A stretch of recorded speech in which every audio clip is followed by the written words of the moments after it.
Miq, do të flasim për sigurinë, për zhvillimet gjeopolitike, por edhe për situatën në Shqipëri. Si janë reflektuar, si po ndikojnë, masa që duhet marrin, si po ecim me procesin e ringjalljes, pra rilindjes industrisë ushtarake dhe probleme të tjera në rajon dhe gjithashtu për armatimet, pra kjo është kryesorja. Pa harruar investimet. Për gjitha këto do të flasim me zotin Memusha Bilaj, mik e emisionit ton, me një përvojë të gjatë ushtarake në disa poste mjaft të rëndësishme drejtuese, kontribut të jashtëzakonshëm, njohës mjaft i mirë. Zoti Bilaj, përshëndetje dhe faleminderit shumë. Përshëndetje, edhe unë ju falenderoj për ftesën dhe bashkëpunimin me ju.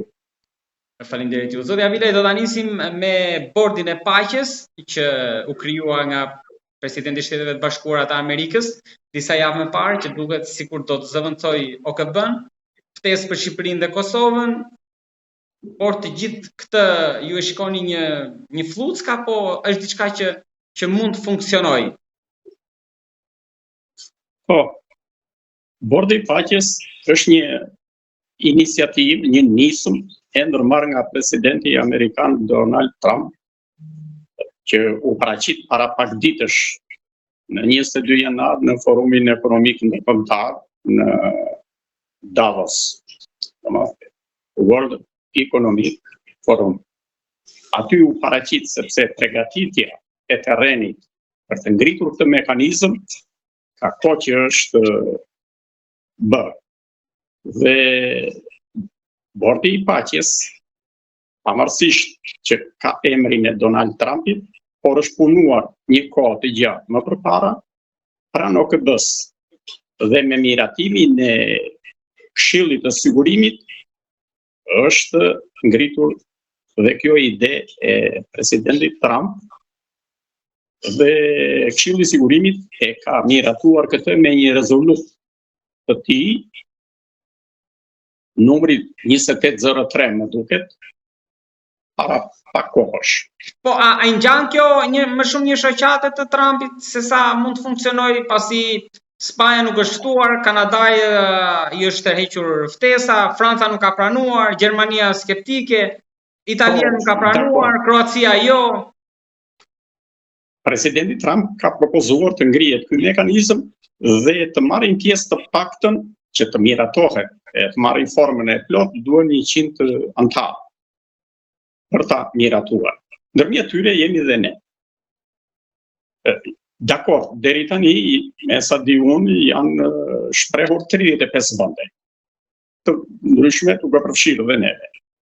Janë dhe disa vende kryesisht e Evropës dhe Rusia që kanë objeksionet e tyre, kundërshtimet e tyre dhe e shikojnë me dyshim këtë mekanizëm që po ngrihet në këtë formë. Përse u ngrit, se u propozua, çfarë parashikon dhe çfarë kundërshtime ka, unë do t'i përmbledh shkurtimisht në këtë bisedë që po bëjmë bashkë. Në bazë të rezolutës së Këshillit të Sigurimit, Trump i e shpalli këtë më 22 janar në Davos. Dhe aty ishin ndërmjet atyre antarëve bashkë themelues të këtij bordi, ishin 19 shtete që firmosen. Pritëm të firmosim dhe neve. Shqipëria do përfaqësohet nga kryeministri, i cili ka marrë votbesimin e parlamentit dhe të presidentit për të paraqitur pranë këtij forumi, pranë këtij bordi, ku Shqipëria është në rolin e antarit bashkëthemelues të këtij bordi. Çfarë parashikon ky bord, i cili është ngritur me idenë e presidentit Trump dhe me këmbguljen e tij? Bordi parashikon 2 etapa të funksionimit të tij. Së pari, bordi ka një qëllim imediat, afatshkurtër, dhe një qëllim në perspektivë afatgjatë. Qëllimi imediat është ngritur në bashkëpunim me idenë dhe mbështetjen e OKB-s për vendosjen e një paqe në rrjetin e Gazës, ku janë përcaktuar dhe pikat që në Gaza të 2 palët në konflikt, mbasi në nënshkruan armëpushimin, të respektojnë armëpushimin dhe të shkojnë drejt një paqe të qëndrueshme. Pastaj, me stabilizimin e gjendjes do krijohet një mekanizëm tranzicioni në drejtimin e OKB-s me disa shtete. Natyrisht këtë rol në këtë rast do ta paraqesë Bordi i Paqes dhe do jenë disa shtete që do drejtojnë procesin e tranzicionit duke ngritur mekanizma përkatëse në rritjen e Gazës. Më tutje do vej rindërtimi i Gazës, i cili paraqikon një fond deri në $70 miliard, ka SBA-ja nga vendet arabe dhe nga shumë vende të tjera që do kenë mundësi të bëjnë donacione në këtë drejtim. Ky është qëllimi urgjent, imediat dhe afatshkurtër i Bordit të Paqes. Më tutje vijnë planet ose qëllimet e Bordit të Paqes në perspektivë. Në fazën e parë parashikohet që të stabilizohet gjendja në lindjen e mesme, e cila është një zonë konfliktuale që po sjell për ditë probleme nga më të ndryshme. Pa hyrë në hollësi se çfarë probleme ka Izraeli me Iranin apo me të tjerët, puna është që ky bord synon që të qetësojë gjendjen dhe të vendosë relacione normale dhe një qetësi në këtë vend që është zona më konfliktuale sot e botës. Në qoftë se Bordi i Paqes do realizojë këto dy detyra, domethënë stabilizimin e gjendjes në Gazë, stabilizimin e gjendjes në rajonin e lindjes mesme, atëherë vjen faza e tretë ku Bordi i Paqes do ndërhyjë në çdo vend të botës që kanë konflikte, ta zëmë në Ukrainë apo në Venezuela apo në një vend tjetër, që të stabilizojë paqen me idenë me shumë perspektivë që të mos ketë konflikte më ndërkombëtare, të armatosura apo probleme të tjera që kanë sjellë në këto situata që është sot. Dhe kjo tani parashikon këtë që ky bord i drejtuar nga Amerika, i udhëhequr dhe i komanduar dhe i drejtuar në të gjitha drejtimet në udhëheqjen e presidentit Trump, e sposton vëmendjen nga OKB-ja që e ka patur këtë rol deri tani tek Bordi i Paqes. Në rast se OKB-ja është një mekanizëm i cili sot vlerësohet i plakur, jashtë loje, i pavë që të zgjidh problemet, shumë probleme që janë akumuluar këtu, OKB-ja nuk ka qenë në gjendje që t'u japi drejtim. Atëherë spostohet gradualisht OKB-ja do ekzistojë, po do me sa duket Bordi i Paqes synon që OKB-ja të rrijë atje në formën e një organizate jo fitimprurse që s'bën asnjë punë dhe rolin ta marrë Bordi i Paqes në drejtimin e Amerikës. Kjo ide që duket se mund të realizohet në qoftë në të formë ose në një formë tjetër më të zbutur apo më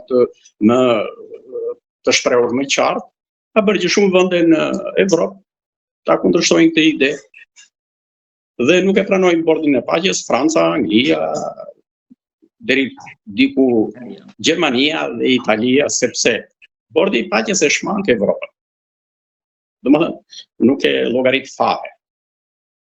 Shmangja e Evropës do thotë gradualisht edhe shmangja e OKB-s dhe del në plan të parë Shteti Amerikan. Domethënë, ai që do vendosi për paqen apo për luftën apo për problemet e tjera të kësaj natyre do jetë ky Bordi i Paqes, i cili do komandohet komplet nga Amerika. Tani përfundimi mund të jetë ky që përderisa këto mekanizmat ekzistuese ndërkombëtare deri tani nuk janë të afta të zgjidhin asnjërin nga këto problemet e sherrrit në të cilët është futur bota, atëherë del natyrisht një më i aftë, më i zoti që vërdor dhe të stabilizojë gjendjen, shuarjen e konfliktit, marrjen e masave administrative që të mos ndodhin këto e të tjera të kësaj natyre. Duke patur këtë frikë që në krye do të jetë Amerika, Evropa ka filluar të nxjerrë këto probleme, duke edhe kundërshtuar hapur. Por në fundit edhe Evropa s'ka nga t'ja mbaj, do përfundoj në miratimin e këtij bordi të paqes. Objekcione të tilla ka paraqitur edhe Rusia me Kinën, të cilat kanë interesat e tyre sepse shohin veten si superfuqi dhe Rusia për shembull nuk është komplet kundra bordit të paqes, por kërkon ca reformime, ca ilustrime aty brenda për brenda ku të ketë ajo rolin e vet, natyrisht diktues të rëndësishëm të një shteti të fuqishëm. Kjo është ideja e bordit të paqes. Ne si Shqipëri jemi të ftuar për si antar bashkëthemelues do firmoset edhe nga Palerion. Dhe për neve kemi këtë që jemi gjithnjë të sigurt në mbrojtjen e këtij mekanizmi, përderisa ke Amerikën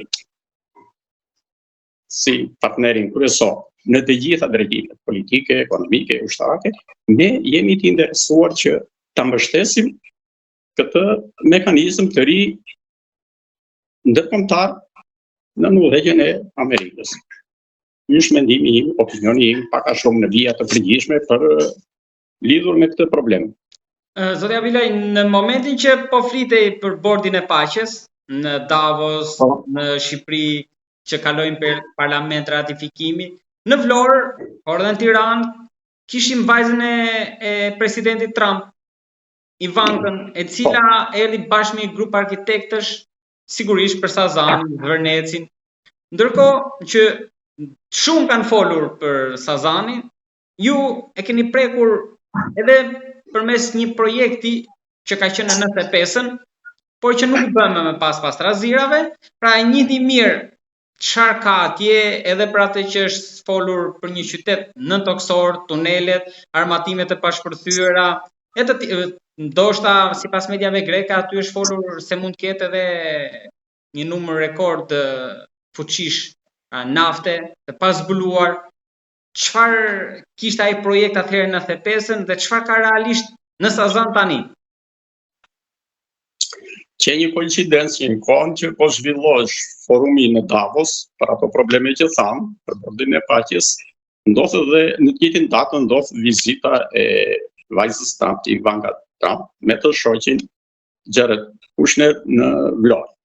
Ata ishin shoqëruar edhe nga një ekip ekonomistësh, biznesmenësh, arkitektësh dhe erdhën me idenë që të studiojnë mundësinë e ngritjes themelimit të një turizmi luksos elitar në zonën e Vlorës, Sazan dhe Zvërnec.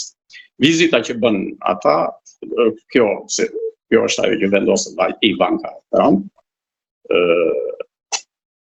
me disa përfaqësues të kompanive, se ka shumë kompani që bashkëpunojnë me të në formën e një shoqërie Affinity Partners, më duket se ka emrin. Ata, puna e parë, pavarësisht nga informacionet që kanë marrë më përpara, kur e pan konkretisht atë perl, u habitën dhe ajo gjatë gjithë kohës ishte shokuar nga bukuria e vendit që është aktualisht. Dhe kur u largua ajo u shpreh që Shqipëria që ka magjike dhe filloi të japi reklama, paraqitje në mediat e ndryshme që ka në bashkëpunim me këtë rast. Atje u prit dhe nga kryeministri Edi Rama me disa ekspertë. Për këto çështje u bën takime, diskutime etj. Dhe ideja është që në këtë zonë Zvërnes dhe Sazan të bëhet një investim për turizm elitar, për turizm ku nuk vinë ata që han një sufllaqe dhe ne i quajmë turist, por do vinë ata që lënë shuma të mëdha parash në këto ambiente tepër luksoze, duke filluar nga kazinot, hotelet e të gjithë shëtitjet me jate, domethënë gjithë një infrastrukturë elitare tepër luksoze që do të ngrihet në atë zonë.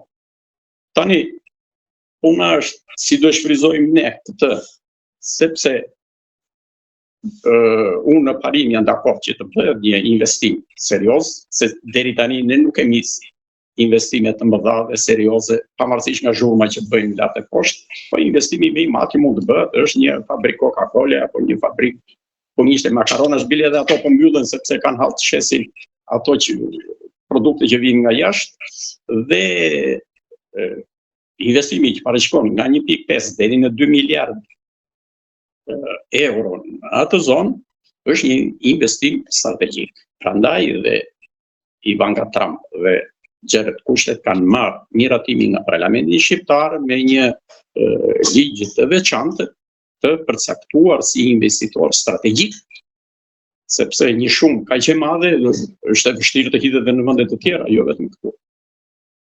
Nëse do bëhet seriozisht me kontrata të rregullta, të përgjegjshme, ajo do jap një dorë të madhe zhvillimit ekonomik të zonës së Vlorës dhe për gjithë Shqipërinë.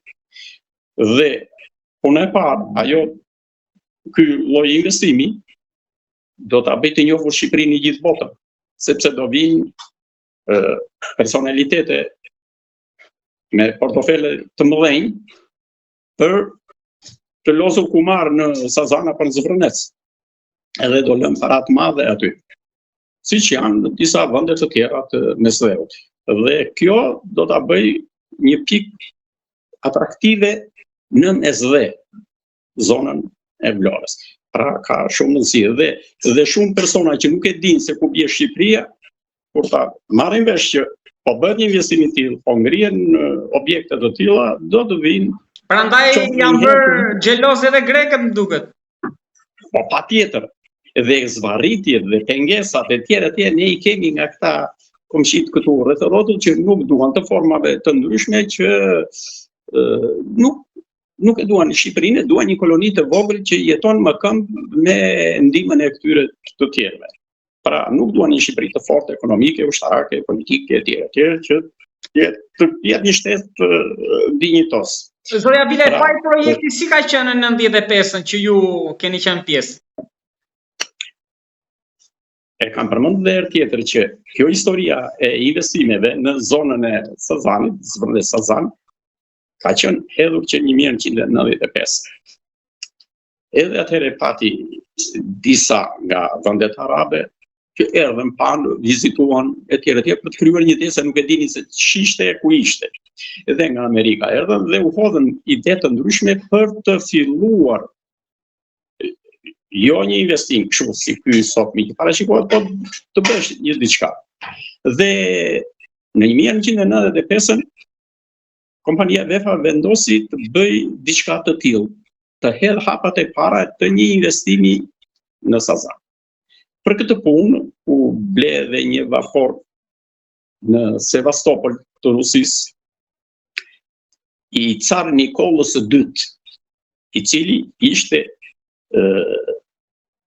i ndërtuar në 1890 më duket, një relike shumë e bukur, po e vjetëruar dhe e lëmë pas dore atje. U ble me një çmim me sa di unë po $2,5 milionë, çmimi që relativisht i lartë sepse ajo ishte lënë pas dore, ajo anije. Dhe u mendua që u gjet një kompani në Budapest e cila mori përsipër rikonstruksionin komplet, total të saj. Po me një vlerë $2,5 milionë, domethënë gjithë anija kur të vinte në Vlorë do qenë paguania $5 milionë. Në janar të 1996 u lidhën këto marrëveshje, kontrata e Kudion ndaj këteja dhe në fund të vitit u dërgua vapori i cili ishte një megjithatë një gjë jashtëzakonisht e bukur, u dërgua nga Delizi nëpërmjet Danubit në Budapest dhe filloi rikonstruksioni i tij. Rikonstruksioni mendohesh të bësh donte një 2 vjet. Dhe me dhoma, me hotele, me gjitha infrastrukturën që kishte brenda, ai po përgatitesh gradualisht që nga fundi 97-s të vinte në Vlorë. Ai domethënë është një lloj mjeti i cili nuk ka motorra vet, po tërhiqet me një jahtë. Pra, është një hotel lundrus. Hotel dhe kazino lundruse. Dhe do vendosis në Sazan, diku në atë gjirin lindor, ishte rënë dakord me qeverinë që të merret fillimisht me qera, ai ambienti aty, do bëj ndërtimet e duhura dhe do instalosh ky vapor. Unë kam qenë vetë atje, kam vajtur me këta ekipin edhe kur u bë projekti dhe duke parë vendin e tjera dhe me atë problemi në Budapest për rikonstruksionin e bile ne i hoqëm dhe të gjitha ato çka kishte gjëra të vjetra, një pjesë i sonë në Shqipëri që mund të shfryzoheshin për gjëra të tjera ato që kishte vapori hotel dhe tje filloi puna dhe po bësh një punë jashtëzakonisht serioze. Erdhi, ky do ishte hapi i parë, domethënë ngritja e një kazinoje lundruse në gjirin e Vlorës. Dhe natyrisht në këtë do vinin turist elitar. Kuptohet, hapi i parë i investimit. Filluan ngjarjet e 97-s me prapavinin e largët e të afërm dhe duke u shkatëruar çdo gjë u doq dhe ky projekt. Dhe problemi është që vapori ngeli në Hungari. Edhe sot e kësaj dite është në Hungari. Edhe sot e kësaj dite është atje dhe luftojnë e nxjerrin syt politikanët shqiptar me një tjetër kush ta marrë. E ku ta shesin e si ta bëjnë. Sepse atje ka një problem tjetër se nuk u paguan parat, ishte i paguar një pjesë për rikonstruksion. Po kishte akoma detyrimet, domethënë deri në përfundimin e plotë parashikoheshin, do çoheshin dhe këstet e tjera. Dhe u bën tentativa nga pala shqiptare për të prishur gjithçka. Natyrisht nxitur në forma të ndryshme dhe kështu ai projekt, ky që e projekti i parë me origjinë shqiptare, ndoshta parashikohesh dhe diçka tjetër me një bashkëpunim nga vendet arabe më në një vend tjetër, sepse kërkoheshin pra kishte vepa.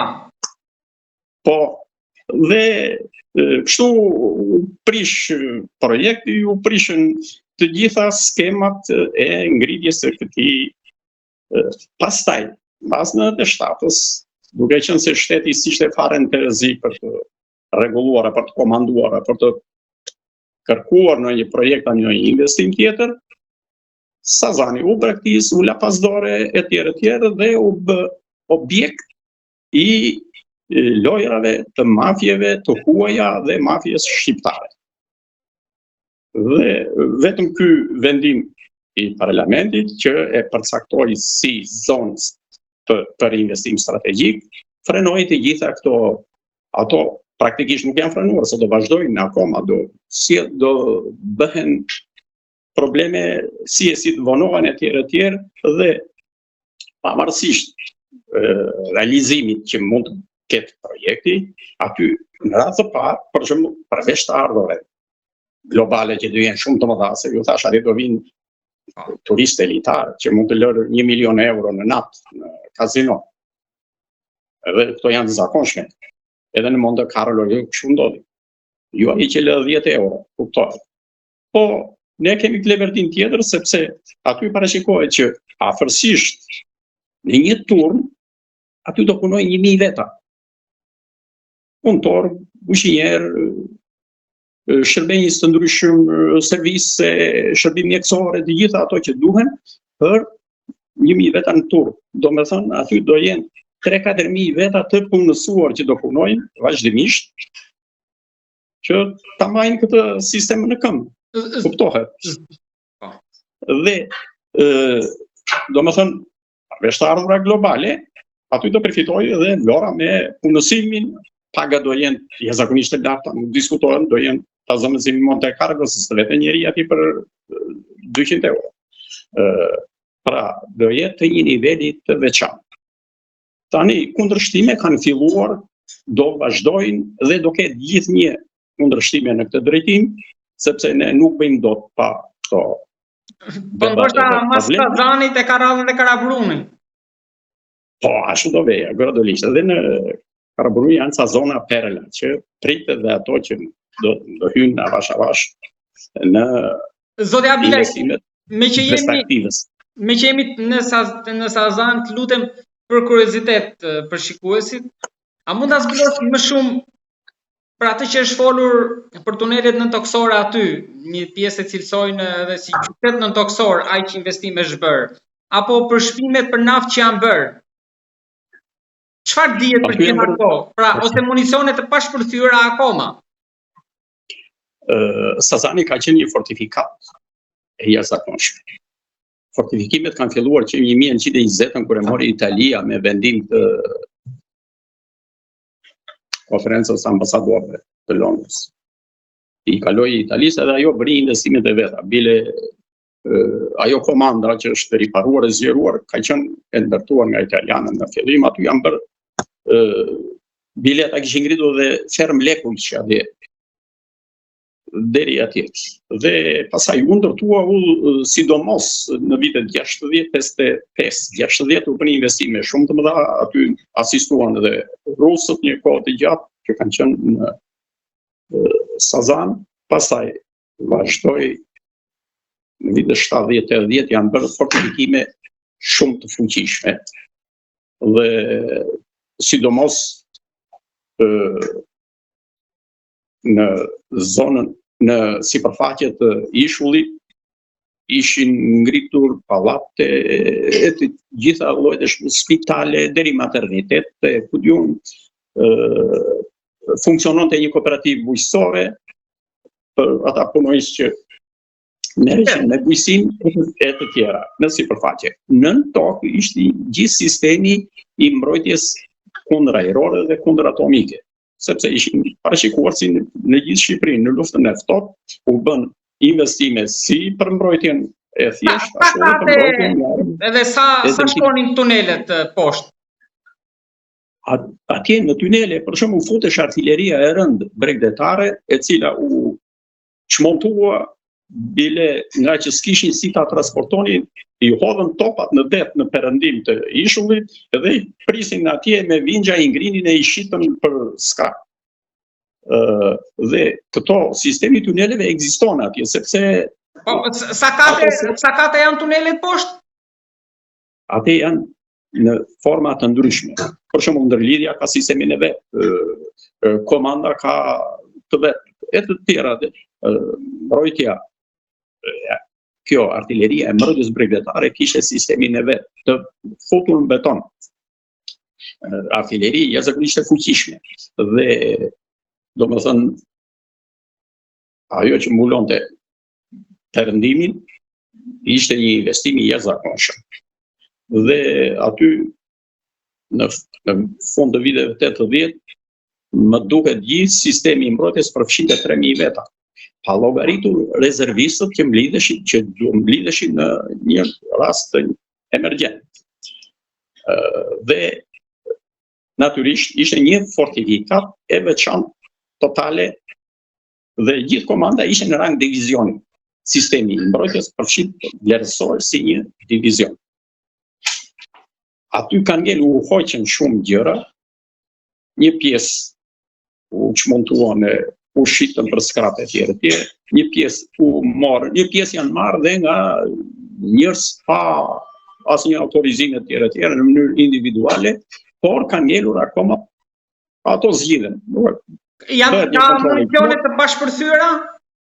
Aty duhet ketë ngelur akoma në disa depo nëntoksore kryesisht, se ato mbi toksoret i kanë batërdisur dhe ato kontrollohen, rregullohen, hiqen nga një grup ekspertësh edhe pastrohet zona komplet. I bëhet një rektifikim komplet zonës dhe fillojnë pasaj ato investimet që parashikohen me projekte. Po për naftën çfarë dihet? Janë bërë shpime, kërkime për naftë aty?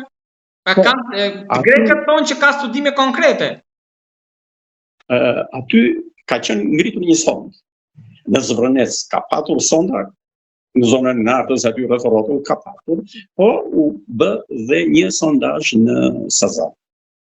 U bë një shpim në gjirin këtej nga që është përballë Vlorës, në një vend të përshtatshëm. Aty u ngrit një sond, punoi një kohë të gjatë dhe si përfundim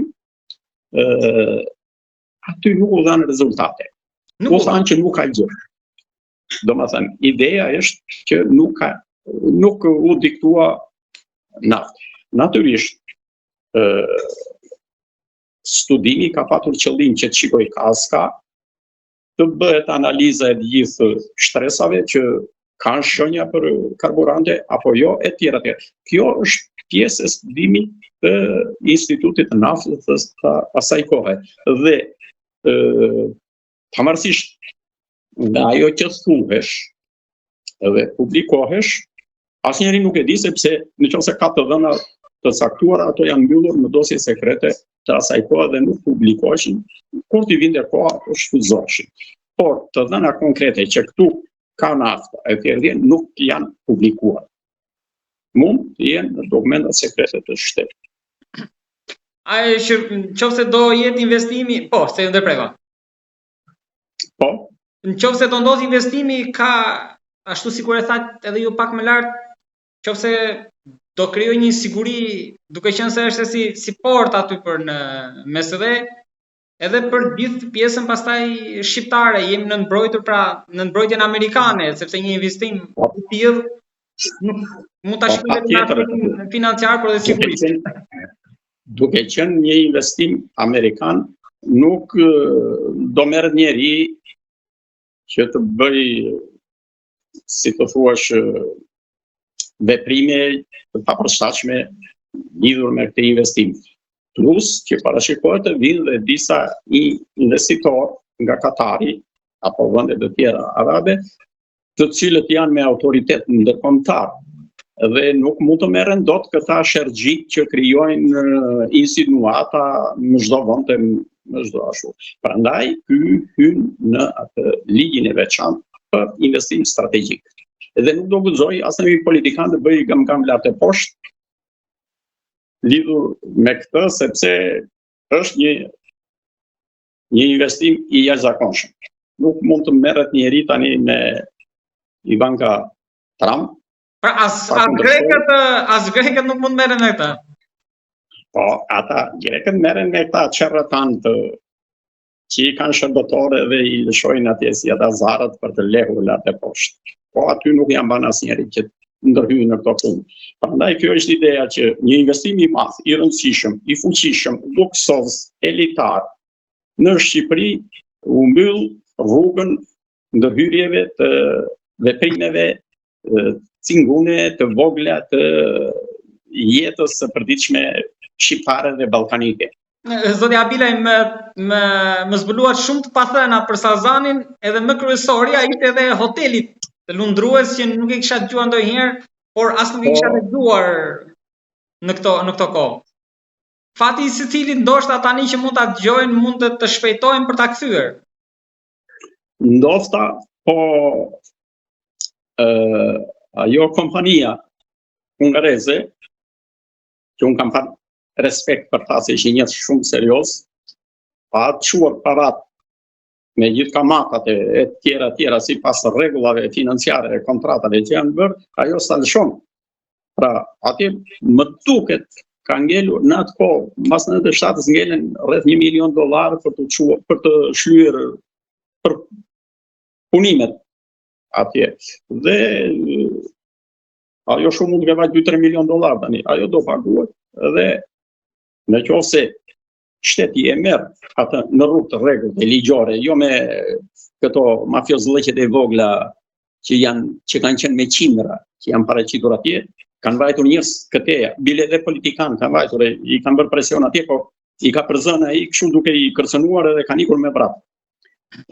Ai presidenti i kompanisë aty. Dhe në qoftë se krijon kushtet, ai vapor vjen, ai është pronë e popullit shqiptar. Lekët janë këtu, popullit shqiptar që kanë vajtur për atë. Ajo është një diçka krejt e veçantë që i shtohet pjesës së investimit. Ai do ketë rolin e vet sepse me një rime operator ai mund të lëvizë, të shkojnë pas aliment, të vejnë në Durrës, të vejnë në Ancona apo tjerë të lëviz, është hotel dhe kazino lundruese. E ka bërë perandori Car Nikolaj II për shefin e vet atë, për familjen e vet, aristokracinë e perandorisë ruse. Nuk e ka bërë për katunarët të shqiptarë që duan ta marrin kështu shpejt në dorë. Dhe për ta mbajtur atë në punë duhet një investim i madh. Atë parashikojnë që 100 ca veta vetëm në mbajtjen e shërbimin e vaporit. Zoti Abilaj, Ishte me dhoma luksoze, me salla, me të gjitha brenda që mund të rrinë disa qindra vetë vinë të merren, të kalojnë kohën në këtë hotel kazino. faleminderit shumë zoti Abilaj, do të kalojmë tek biznesi i luftës tani, tek armatimet, industria. Ne kemi folur edhe herë tjetër, hapat duket sikur nuk janë shumë të shpejtë drejt asaj që pritej, që të kishim edhe prodhimet e para shumë shpejt. Industria me ingranazhet po lëvizin shumë avash, ndërkohë që ne presin të prodhohen në Shqipëri. Në Kosovë kanë qarkulluar lajme për prodhimin e një droni skifter 1 në Mosgaboj, në Gjakov, por rezultoi që ishte kinez. Pra, së pari industria këtu te ne dhe çfarë po bëhet edhe me Kosovën. Tek neve vajtëm të paktën ja 3 vjet që po flasim për ringritjen e industrisë ushtarake. Janë parashikuar shumë njerëz tjerë, po përfundimi është pothuajse zero. Nuk ka deri tani asnjë gjë konkrete në këtë drejtim. Kemi diskutuar dhe herë të tjera lidhur me këtë fushat për ringritjen e industrisë ushtarake, prodhimin e disa lloje armatimesh për interesat e NATO-s edhe për interesat tona dhe nuk është realizuar konkretisht asgjë. E fundit që vizita e ministrit tonë në Itali, ku u lidhen më duket 16 marrëveshje të përgjithshme, nga të cilët 8 ishin për industrinë ushtarake në Itali. Po ashtu me Izraelin kemi pasur. Me Izraelin u lidh një marrëveshje paraprake për prodhimin e sistemit obuz për NATO-n 155 mm për të cilën ne kemi folur. A kemi sqaruar me detaje madje. Sistemi Elbit i prodhimit të kësaj që me një kosto, një grup prej 12 copësh koston rreth $5 milion, është një nga armët më të fuqishme që pretendon të ketë NATO. Ata kanë ca tipat më të vjetër, tani vjen një tip më i avancuar. Dhe u ra dakord me të gjithë, u ra edhe me sistemin financiar që do mbështeste këtë kompani Ashra, një kompani izraelite që menaxhon financimin e kompanive të ndryshme që punojnë në fushën e armative, prodhimit armativ. Dhe u bë marrëveshja paraprake, por akoma ka ngelur pezu. Nuk është publikuar asnjë gjë se çfarë do bëhet. Dhe në marrëveshjen me Izraelin u parashikuan edhe përgatitja e dronave. Bile dronat mund të fillojnë pak më shpejt në mënyrë që në forumin e NATO-s që do bëhet në vitin që vjen, 2027, forumi do të mbrohet nga sistemi i dronave të prodhimit shqiptar. Vështirë duket shumë. Dronat mund të prodhohen, nuk ajo uzina e pamshme që kemi ne e ish aviacionit nuk u çon, nuk i ka problem. Natyrisht ajo do specialistët, organizimi dhe fondet financiare për të filluar të punë. Tani dronet janë të tipeve të ndryshme, se ata fillojnë nga lodrat e kalamajve, që lëshojnë dronan duke lozur në rrugë, e deri tek dronat që komandohen me satelit. Varet që ne do prodhojmë ata drona që na duhen neve për vëzhgim të ambientit, vëzhgim policor dhe menaxhim të problemeve të mbrojtjes që dalin në këtë drejtim. Dhe ndoshta deri në 2027 më them se kjo mund të zgjidhet. Natyrisht me këmbguljen e NATO-s, sepse këtu, përveç që politika jon ka shumë defekte, në shumë probleme, qoftë ekonomike, qoftë aq më tepër për këto problemet ushtarake, por është dhe një konkurrencë shumë e madhe e lobeve të prodhimit të armëve në Evropë, në botë, në Ballkan, që është vështirë ta thyesh të konkurrencë. E vetmja mënyrë për të thyer këtë konkurrencë është marrëveshja me kompanitë që i prodhojnë, që të vinë i prodhojnë këtu sepse këtu u kostojnë më lirë. Energji elektrike është më lirë, taksat më të lira, etj. Dhe nëse në Francë një automatik koston $1.000, këtu koston $300-400, maksimumi $500. Po fitimi është shumë herë më i madh në armatim se sa të prodhosh domate. Se një automatik në tregun evropian që i marrin ushtrit është €2.000. Këtu në Shqipëri do kostoj €500 dhe llogaritë ti çfarë fitimi ka. Prandaj industria e armatimit është shumë e zhvilluar në botë dhe janë lobe të fuqishme. Bile dhe në Amerikë janë lobe të fuqishme të armatimit, ndikojnë në Senat dhe në Kongres. Edhe për vendimet për konfliktet. Po pra. Dhe kështu natyrisht këtu ndërhyjnë këta komshit tanë që janë gjithë një kanë ndërhyrë e do ndërhyjnë sepse kanë ata spionët e tyre thjesht në politikën tonë që zvarisin, pengojnë etj. Dhe ardhja një kompanie izraelite që të investojnë në Shqipëri në fushën e armatimit ngjall një xhelozi të madhe, sidomos me grekët. Grekët nuk e pranojnë Izraelin të ngulë këmbë në Ballkan. Në Shqipëri jo, por në gjithë Ballkanin nuk e lejojnë, domethënë bëhen presione të tilla. Dhe ndoshta marrëveshjet që janë lidhur tani që ne KPR nuk i dim me Izraelin kur ishte kryeministi para ca vitesh në Izrael, marrëveshje të cilat më vonë ndoshta do të bëhen të dukshme dhe të qarta, mund të shpejtojnë këtë veprimin e ringritjes së industrisë ushtarake. Ata pala izraelite është gati. Domethënë që në marrëveshjet e para ata ishin plotësisht dakord për të ardhur, për të organizuar një shpunim me Ministrinë e Mbrojtjes, me kompaninë Kajo që është kompania përfaqësuese e industrisë ushtarake dhe të fillojë natyrisht ajo do kohën e vet, por shpuna që të fillojë. Se fillimi është gjysma e punës. Po ndërkohë Kosova është lidhur me Turqit, por atje doli sikur u prodhua një dron shpejt e shpejt. Ato janë, si të thuash, thashe theme të mediave lart e poshtë. Një person individual nuk mund të prodhojë një dron për qëllime ushtarake të mbrojtjes etj. Mund të bëjë një dron për lodra apo për gjëra të vogla për të dalë për të bërë një fotografi, nuk është ndonjë problem. Bile disa drona i bëjnë kështu, i mbajnë me një kabël të lidhur edhe komandojnë atë që nga toka që fotografoj të filmoj. Këto mund të bëhen. Po në radhë të parë të ndërtosh dron duhet të kesh një licencë të caktuar. Dhe licenca jepet me ligj. Në Kosovë nuk ka ligj për prodhim dronash. Edhe këto janë thjesht thashe theme ose tentativa të amatorëve që duan të duken atë bëjnë një gjë, po është gjë për mua pa bukë, gjë pa rezultat.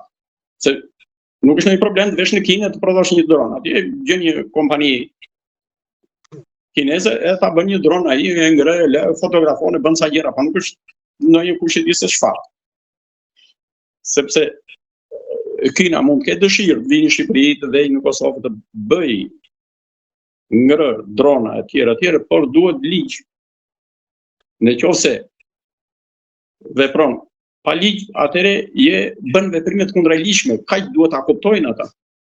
Veprimi i kundërligjshëm do të vë përballë ligjit nesër pas nesër. Kështu që kinezët janë gjendje të prodhojnë lloj dronash, mund t'i shesin, ata shesin gjithë botën, nuk është problem fare. Por ata i prodhojnë me plan, me ligj, me të gjitha dhe me kontrata serioze. Edhe po të duash dhe ti mund të lidhësh kontratë atje ta marrësh, por duhet të kesh legjislacionin në vend që merr i përton, sepse një dron tani ashtu siç është përhapur përdorimi i tyre, përfundon në duart të mafjes, në duart të krimit të organizuar dhe sjell probleme të tjera të pa kontrolluara. I sjell vendit probleme të tjera. Kështu që nuk, ato janë iniciativa, mund të jenë edhe thjesht reklama e tjera për të thënë që e bën një dron, sepse do linjën e vet ai, do sistemin, do inxhinierët, do ashtu nuk mund ta bëj Amator. Amatorët. Ai mund të bëjë një dron për lodra. Zotja Bilek, po. Jo, se ju ndërpreva. Po. Doja t'ju pyesja edhe për diçka të fundit, vim nga vim edhe tek NATO, tek Aleanca, po nëse OKB-ja është drejt fundit e po krijohet bordi i paqes, ndoshta edhe NATO është çik në rrezik për shkak të Groenlandës, edhe ne kemi folur edhe herë tjetër për forcimin e Aleanca 2-3 paqe, siç kemi rastin me Kosovën, Kroacinë, ndërkohë që pak ditë më parë ministri deklaroi pra Piro Vengu që kishte ftuar edhe Serbinë në këtë aleancë. Nuk e di a ju bën çudi juve kjo, sepse është një soi Ballkani hapur atëherë që në biznes nuk u fut Kosova, pse duhet futet këtu? Se po u fut Serbia, atëherë ndaj kujt po mbrohet Kosova ose Kroacia ose Shqipëria. Pra, këto lëvizjet e fundit rrezikon NATO dhe ku duhet mbështetemi? NATO, ne kemi folë dhe herë të tjera, është mekanizmi i ekuilibrave ushtarak dhe politik kryesisht për Evropën. U ngrit në bazë të historisë në vitin 1949, duke u përballur me antipodin që ishte Traktati i Varshavës, eliminimi i Traktatit të Varshavës e nxori të vetme NATO-n në Evropë. Qëllimi i NATO-s është mbrojtja e Evropës. Se Amerika s'ka nevojë të mbrojtë vetë. Nëse i heq NATO-n, Amerika mbrohet për bukuri vetë, nuk ka nevojë për këta vendet evropiane. NATO siguron mbrojtjen e Evropës. Dhe NATO i duhet Evropës. Pavarësisht nga problemet që ka sot, realisht ndërmjet antarëve të NATO-s dhe përplasje ndërmjet Amerikës dhe vendeve anëtare të NATO-s. Evropa nuk bën dot pa NATO. Evropa është lakur, është degraduar në sistemin e vet të mbrojtjes dhe të organizimit të përgjithshëm dhe deri tani është mbajtur nga tutela amerikane. Amerikanët kanë dhënë pothuajse 50% të buxhetit për NATO-n deri tani. Me sa diun ka qenë rreth $1 trilion mbajtja në këmbë e NATO-s, nga të cilat 50% i ka vënë i ka vënë Amerika. Tani, presidenti Trump, duke i rënë lapsit ekonomik, i thonë, doni të mbroheni, paguani dhe juve. Dhe u vuri si kusht ta kalojnë atë 2% e famshëm të GDP-s, ta rrisin deri në 5%. Duke quar në 5% vete buxheti i parashikuar i NATO-s $1.5 trilion në vit. Nga të cilat shumicën do t'i vërë Amerika, $800-900 miliard do investojnë në Amerika, pjesën tjetër duhet ta vënë vendet evropiane. Por kjo i rëndon ekonominë e vendeve evropiane dhe në radhë të parë investimet amerikane që kanë qenë për NATO shumë prej tyre janë shpërdoruar nga politika evropiane. Trumpi u tha hapur në një takim me udhëheqësit e vendeve të NATO-s që paratë e dërguara nga Amerika ju i keni kthyer në vila edhe në makina luksoze e ku e tjerë dhe nuk i keni përdorur për mbrojtje. Prandaj si mund të investojnë akoma për juve kur ju nuk doni të mbroheni në këtë drejtim. Dhe kjo krijoi ato problemet e grindjeve të zakonshme që shohim ne për ditë lidhur me këta antarët e NATO-s duke u përplasur me njëri tjetrin. Aq më tepër kur del një problem si puna e Groenlandës që duke sigur acarohen jashtëzakonisht situata. NATO është e domosdoshme për Evropën. Evropa pa NATO nuk ekziston dot. Kështu si ç'është tani, sepse NATO përball problemet që mund të vinë nga Rusia, konflikti i Ukrainës, NATO përballon problemet nga sektorë të tjerë, përballon problemet që vinë nga terrorizmi, nga lufta kibernetike e të tjera. vetë Evropa e lodhur, e plakur edhe e pa një organizim kompakt nuk e bën dot. Prandaj bën zhurmë në mënyrë që të ruhet brenda umbrellës amerikane. Kështu që NATO nuk do prishet. NATO ka nevojë për reformim, sepse të gjitha problemet që lidhen e që diskutohen e duket sikur po prishet, nuk ka për të prishur NATO. Të gjitha këto probleme kanë kyçin tek problemi financiar.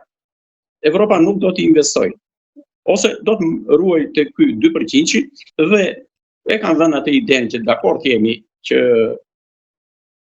deri në 2035 të arrijmë 5% e GDP-s, por me atë prapavijin që do iki Trumpi, do vi një president tjetër, do ja mbushim mendjen atij që mos vemi te 5%. Para këto janë intrigat e zakonshme të politikës së prapambetur evropiane.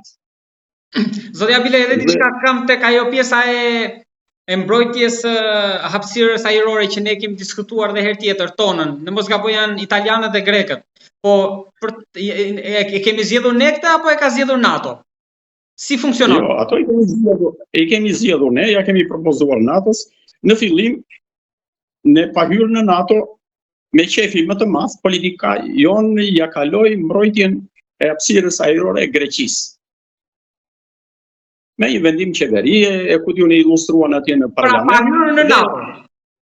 Pa hyrë në NATO, ne vum çadrën greke për mbrojtjen e hapësirës ajrore. Kjo ishte politika jonë.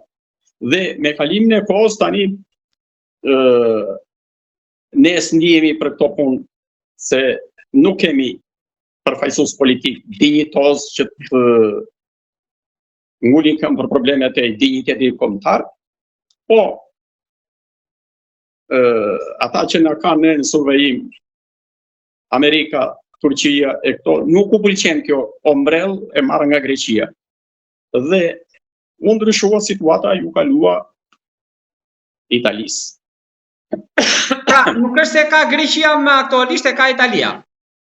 I kanë lënë Greqisë një hapësirë që edhe ajo mundet të kontribuojë në mbrojtjen, por kryesisht e ka Italia. Ndërsa ngritja e bazës së Kuçovës me aeroplanet që pruri Amerika aty dhe me sa investime të tjera që do bëhen për drone, disa drone kanë ardhur, do vinë të tjerë, drone luftarak, jo nga këta që do vinë kryesisht nga Turqia, atëre edhe Italia do sfosohet në këtë drejtim dhe duke patur bazën tënde je i pavarur në këtë kuptim, varesh në Amerika, jo nga këta. Por ne, do më thënë, avion vetë vështirë që të kemi për ta mbrojtur, po do jenë këta. Edhe për ndoshta disa vite. Më fal. Ne nuk duam të mbrojemi, do më thënë, ne që nga vitet 90 e goditëm mbrojtjen në të gjitha drejtimet, e goditëm në formë politike, në formë ushtarake, gjithë dhe degeneruam. Ne i tham botës që nuk duam të mbrojemi, cop muhabeti, dhe pushkën e fundit që kishin në depo e morëm me shkrim. Që u ka të njësë vendin ju. Po, më në fund, disa njerëz e kuptuan dhe patën një ndërgjegje kombëtare që në fund edhe ne duhet kemi diçka për mbrojtjen tonë dhe mbas vitit 2000 filloi gradualisht mbrojtja jonë qoftë edhe ashtu e dobët ashtu po filloi të ringjallet e të marrin formë. Ne jemi akoma larg asaj që duhem për të vetë mbrojtur. Por lutemi që kemi ombrellën e NATO-s dhe ombrellën amerikane që na mbron. Këtu e bazojmë mbrojtjen. Ne nuk jemi në gjendje të mbajmë një ushtri të mirë, të fortë, për të krijuar një mbrojtje të pavarur, nuk e bëjmë dot. S'kemi më këllqe, i kemi mbaruar në këto, dhe as nuk duan. Politika nuk do në këto drejtim. Por shqyr, kemi Amerikën na mbron edhe kemi stakuar këtë çështje dhe e kemi përfunduar që na mbron NATO dhe ashtu edhe ne flëm rehat. Kjo është ideja më e thjeshtë e politikës tonë. Zotja Bile, edhe diçka të lutem, për bazat e huaja këtu, kemi në Kuçov NATO-n, Pashalimani Turqit, po të tjera? NATO është në Kuçov, kuptoj. Ajo është kryesisht në drejtimin amerikan. Kemi në Pashaliman, turqit nuk janë tamam në formën e një njësie që krijon një bazë ushtarake, por e kanë në menaxhim. Dhe nesër pas nesër ajo bazë është e projektuar që të jetë bazë e NATO-s, por nëse do ketë një situatë tjetër, aty është e gatshme, baza është e gatshme të vihet në funksion të NATO-s. Po ashtu dhe Porto Palermo, njëkohësisht edhe këto aerodromet, për shembull aerodromi i Gjadrit në Lezhë, i cili është plotësisht funksional dhe është në ruajtje nga NATO. Ai kur të dojë mund të përdoret për ato qëllime. Dhe shqyrë që i ruan NATO, se ne do i kishim bërë depo për miella, domate, diun çfarë mund t'u jepnim privatëve. Dhe janë dhe disa baza më të vogla që janë nën kujdesin e disa njësive amerikane, të cilët kujdesen për mirëmbajtjen, për ruajtjen nga çmimi, qoftë edhe me një ekip të vogël, minimal. Janë disa së shkoa për të folur. Po, grekët nuk kanë edhe italianët, domethënë, fqinjet nuk kanë. Jo, nuk kanë.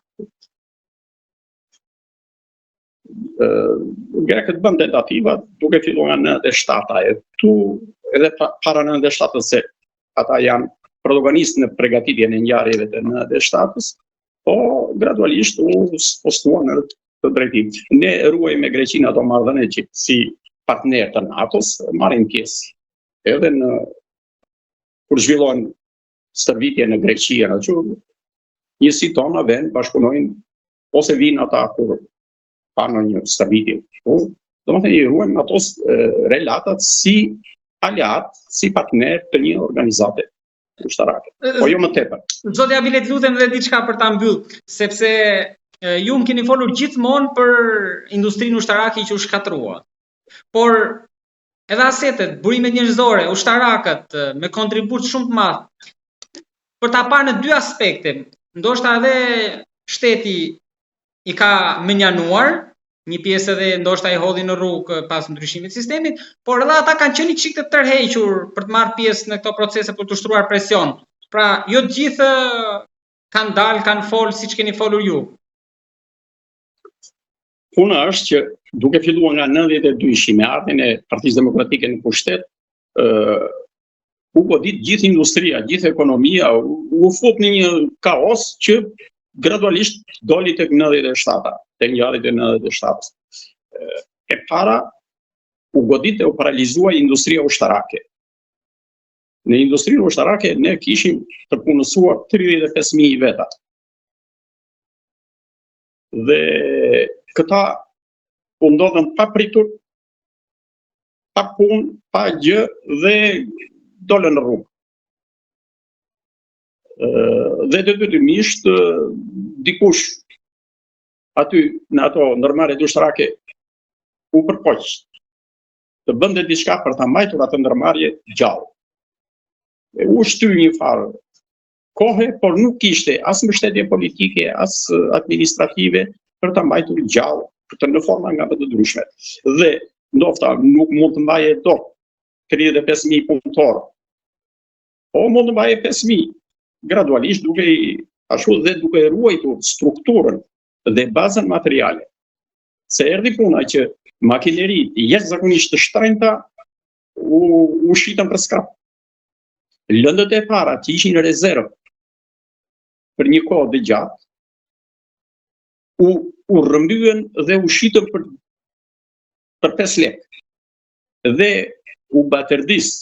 Dhe tani që të ngresh industrinë ushtarake duhet marrësh lëndë e para. Lëndë e para duhet i blesh me dollar. Në kohë që ne kishim depo të tëra për lëndë e para për të punuar në mënyrë të pavarur në industria, sikur mos merrte asnjë gozhd nga jashtë, ishte lëndët e para për të punuar deri në 5 vjet në luftë totale. Dhe gjithë kjo bazë materiale u zhduk. U shitën në rrugë, u rrëmbyen, u shitën jashtë shtetit me çmimet qesharake dhe tani është e vështirë për të siguruar bazën materiale. Dhe duhet një partner shumë i fortë që jo vetëm të bjerë teknologjinë, të bjerë specialistët e shkencën e ku dion atje, por duhet bjerë dhe lëndët e para. Domethënë ka një kosto të madhe këto. Ne sot s'kemi llamarina për veshur një makinë. Jo për të prodhuar të tjera. Të gjitha këto do vinë nga importi. Natyrisht këto do rëndojnë, kanë koston e tyre. Dhe në qoftë se ai partneri i jep sot, nesër do kërkoj parat gradualisht. Zotja Bilaj, unë të falenderoj shumë për bisedën e gjatë, për shpjegimet e detajuara, për ato të dhëna mjaft interesante për Sazanin. Jo të gjithë i dinë dhe jo të gjithë e kanë prekur, po ashtu dhe për investimet në pjesën e ushtrisë, raportin me fqinjet, NATO-n, situatën gjeopolitike. Të falenderoj shumë. Faleminderit, shpresoj ju kem dhënë përgjigje pyetjeve që më shtruat juve. Një zbërthim mjaft i qartë, jam mirënjohës shumë.